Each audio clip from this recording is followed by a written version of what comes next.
Morning. कैसे हैं आप? आज एक बहुत इंपॉर्टेंट इशू मैं आपके साथ शेयर कर रहा हूँ, जो मुझे बहुत सारे बच्चों के व्हाट्सएप मैसेज और कुछ सजेशंस के लिए मैसेज आए। वो बच्चे कहते हैं कि पढ़ाई अपनी तरफ एक तरफ है, बिल्कुल ठीक है, बट ये जो टाइम टेबल बनाना और टाइम टेबल फॉलो करना, ये बहुत टेढ़ी खीर है। 90% ऑफ द टाइम जो भी टाइम टेबल हम बनाते हैं वो फेल हो जाता है। तो मैंने कहा चलिए ठीक है, इस पर मैं एक वीडियो बनाकर आप सबसे शेयर करता हूँ। देखिए, टाइम टेबल बनाना बहुत आसान है, लेकिन उसको फॉलो करना उतना ही मुश्किल है। इसके रीजंस क्या है? बहुत लंबी लंबी बातें मैं नहीं करूंगा, क्योंकि मुझे पता है स्टूडेंट्स का टाइम बहुत इंपॉर्टेंट है। तो मैं आपको बड़े ही कम टाइम के अंदर इसके मेन पॉइंट बताता हूँ। देखिए, दो फैक्टर हैं हमारे जो काम करते हैं कि मेरा टाइम टेबल फेल क्यों हो जाता है, मैं टाइम टेबल फॉलो क्यों नहीं कर पाता। सबसे पहला ई जो इसका मेन फैक्टर है, वो है एक्सपेक्टेशंस। मैं अपने टाइम टेबल को बहुत ज्यादा एक्सपेक्टेशंस के साथ बना देता हूँ। मतलब क्या है कि मैं उसमें कुछ ज्यादा ही चीजें डाल देता हूँ अचीव करने वाली। मैं ऐसा समझता हूँ कि मैं एक रोबोट हूँ और टाइम टू टाइम में एक के बाद एक हर चीज कर पाऊंगा बहुत आराम से। ये सबसे पहली गलती। सेकंड सेकंड ई जो हमारा इसमें नुकसान कर रहा है, that is execution. Time table बनाना तो बहुत आसान, लेकिन जब एग्जीक्यूट करने की बारी आती है तो रियलिटी के अंदर, रियल लाइफ के अंदर कई ऐसे पॉइंट्स आते हैं जो मैंने उस टाइम टेबल में रखे ही नहीं होते। उसके लिए मैंने उसके लिए कोई टाइम नहीं दिया होता।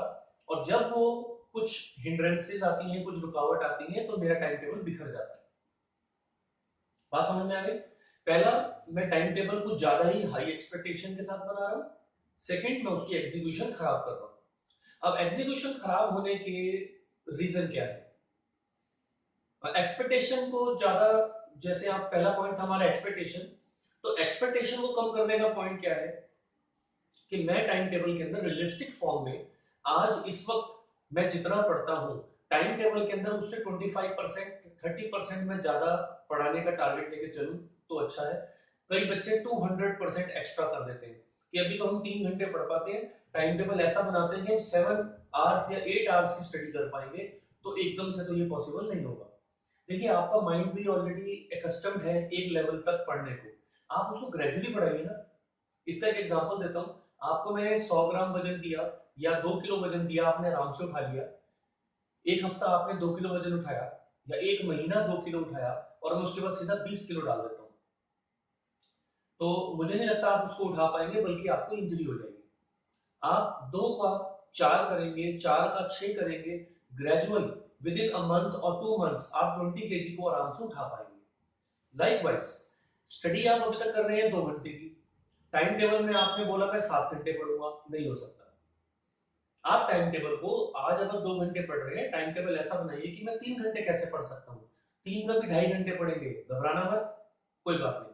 ऐसे एक्सपेक्टेशन को बढ़ाइए, सीधा आप उसको दुगना चौगुना मत करिए। ठीक है? तो इसका एक पॉइंट क्या समझ में आया कि ठीक, एग्जाम से पहले वाला time table is not a time table. Time table बनता है मेरे सेशन के पहले दिन, जब मेरी क्लास 12th शुरू हुई, 11th शुरू हुई या क्लास 10th शुरू हुई। पहले दिन से मुझे क्या टाइम टेबल बनाना है, और पहले दिन से ही जो मैं पिछले साल पढ़ता था उससे 25% एक्स्ट्रा पढ़ने का मैंने शेड्यूल सेट करना है। जब 2 या 4 महीने बीत जाएंगे और आप इस शेड्यूल में 50% सक्सेसफुल हो जाओगे, फिर 1 घंटा और बढ़ा देना। ऐसे करते हुए आप अपनी एक्सपेक्टेशंस को पूरा कर पाएंगे। ये होगी पहली बात। सेकंड आते हैं एग्जीक्यूशन। अब एग्जीक्यूशन के लिए मैं एक इंपॉर्टेंट अपना ही एक्सपीरियंस शेयर करता हूँ। When I was doing my MBA and at that time I was handling business also, website designing also, बहुत सारे काम मैं कर रहा था। तो मैं देखता था कि जब मैं शेड्यूल बनाता हूँ, बार बार मैं फेल हो जाता हूँ। तो मैंने सोचा कि अगर ऐसे ही होता रहा तो मेरे एग्जाम अच्छे नहीं जाएंगे। तो इसका इलाज क्या है? एक इलाज मुझे नजर आया, आप अपने ऊपर करके देखिए, क्या पता आपको लगे वो अच्छा है। मैंने क्या करा, मैंने डेली का ये टारगेट सेट करा कि कितने घंटे मुझे देने हैं, या कितने सब्जेक्ट्स मुझे डेली पढ़ने हैं। मान लीजिए मेरे को लगा कि मुझे 3 सब्जेक्ट मुझे डेली पढ़ने हैं, और उनके अंदर मैं अगर आधे से 1 घंटा भी दे देता हूँ तो सफिशियंट है। तो टोटल मेरा टाइम बन गया 2 से 3 घंटे का एक एवरेज।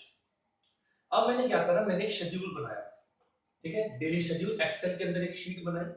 अगर आपको वो चाहिए होगी तो मैं उसको अपनी वेबसाइट पे अपलोड कर दूंगा, nareshmalhotra.in, उसके ऊपर अपलोड कर दूंगा, आप भी ले लीजिएगा। अगर आपके रिप्लाईज आएंगे कि हाँ वो शीट दे दीजिए, तो मैं वैसी एक शीट वहां पर अपलोड कर दूंगा। अगर आप खुद बना पाए तो इट्स वेरी गुड, आसान है, वैसे करना कुछ नहीं है।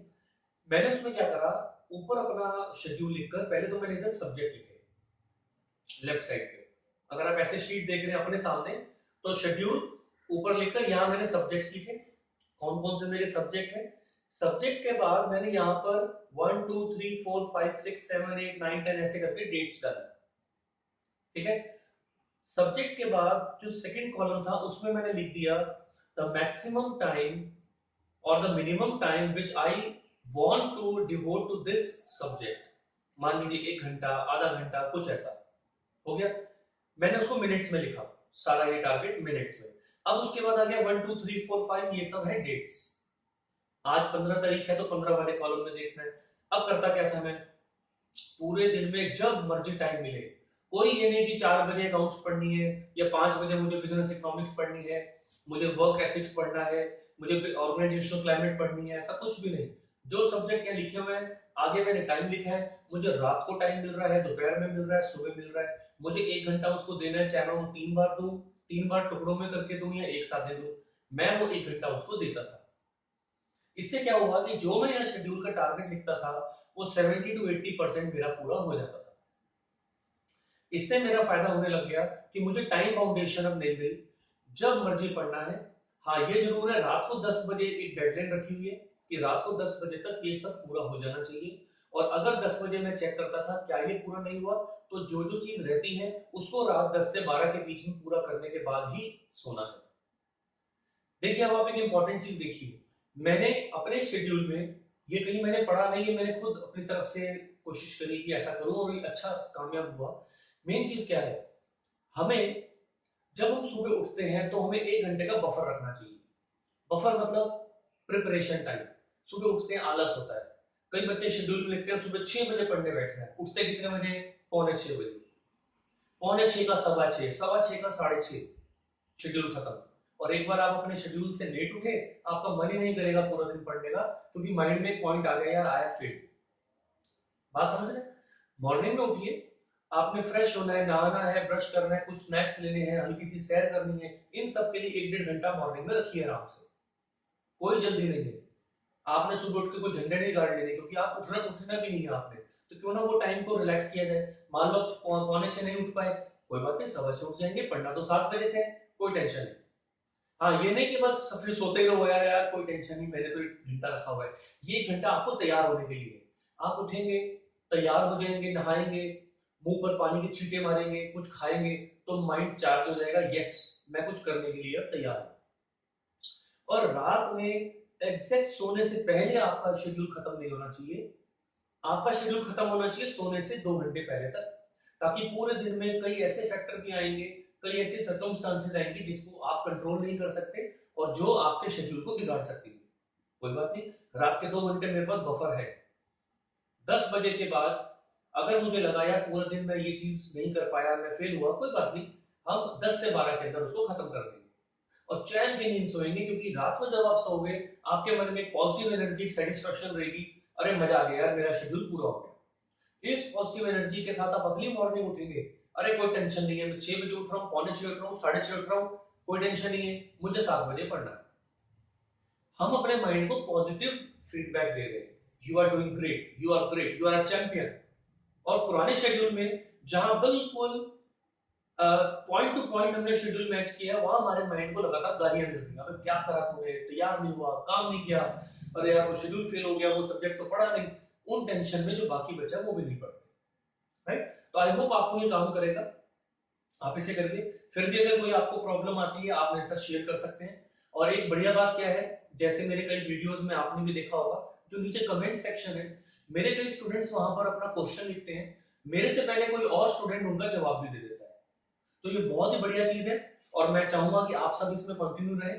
अगर किसी भी बच्चे का, स्टूडेंट का क्वेश्चन आप कमेंट सेक्शन में देखते हैं, कमेंट जरूर देखा कीजिए, उसमें भी कई नॉलेज मिलती है, कई क्वेश्चन के आंसर मिलते हैं। तो आपने कमेंट सेक्शन में देखा एक पॉइंट, आपको लगा इसका आंसर तो मैं भी दे सकता हूँ, तो जरूर दीजिए, कोई प्रॉब्लम नहीं है। कोई भी उसके अंदर एडिशन करना होगा तो मैं उसके अंदर बाद में कर दूंगा, बट आई थिंक आप जो आंसर देंगे वो भी एक स्टूडेंट लेवल के हिसाब से बेस्ट होगा, राइट। चलिए फिर मिलते हैं, और भी मैं कई सारी सीरीज बना रहा हूँ। और हाँ, मैं अपने अब और नई प्लानिंग मैंने करी है, क्लास 11th 12th के इंग्लिश के वीडियोस में अब प्लान कर रहा हूँ बनाने की, बिजनेस स्टडीज और BCom honours, BCom pass, first year, second year, third year की इकोनॉमिक्स, उनके भी मैं धीरे धीरे वीडियोस बनाकर अपलोड करता रहूंगा। आप अपने फ्रेंड्स को, जिसको भी आप चाहें कि ये फ्री वीडियो लेक्चर्स आपके पास अवेलेबल हैं, कोई भी लेना चाहे वो ले सकता है। चलिए, thank you very much, God bless you and keep